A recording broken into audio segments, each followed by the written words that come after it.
दोस्तों, भारत को हिंदू देवी देवताओं का जन्मभूमि कहा जाता है।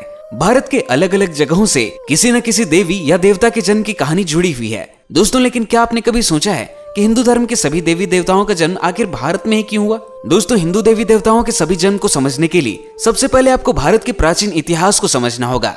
भारत के प्राचीन इतिहास का वर्णन हमें कई पुराणों और ग्रंथों में भी मिलता है।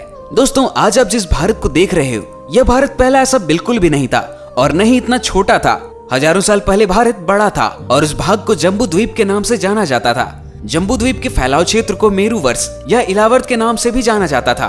दोस्तों, भगवान राम के काल के हजारों वर्ष पहले प्रथम मनु, स्वयंभू मनु के पौत्र और प्रियव्रत के पुत्र ने ही इस भारतवर्ष को बसाया था। हिंदू धर्म ग्रंथों में भारतवर्ष का नाम आखिर भारत कैसे पड़ा, इस बारे में अलग अलग कहानियां बताई गई है। कई लोगों का यह भी मानना है कि भगवान राम के भाई भरत के नाम पर ही भारत का नाम पड़ा।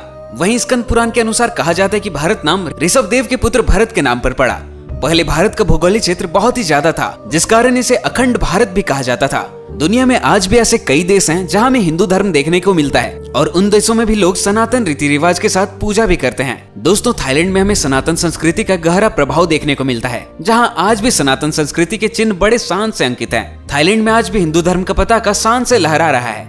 इंडोनेशिया में भी सबसे विशाल और आकर्षित प्राचीन मंदिर है जो भगवान ब्रह्मा, विष्णु और महेश को समर्पित है। दोस्तों, अगर हम मेक्सिको देश की बात करें तो मेक्सिको में भी भगवान गणेश और सूर्य देव की मूर्तियां प्राप्त हुई है। दोस्तों, विदेशों में भी हिंदू धर्म के देवी देवताओं के मंदिर का होना और यहाँ पर मिलने वाली मूर्तियां यहाँ के बहुत से लोगों का सनातन धर्म के रीति रिवाज से पूजा पाठ करना इस बात का प्रमाण देती है कि अखंड भारत काफी दूर तक फैला हुआ था और आज जो कई नए देश बने हैं उन देशों पर भी भारत का फैलाव था।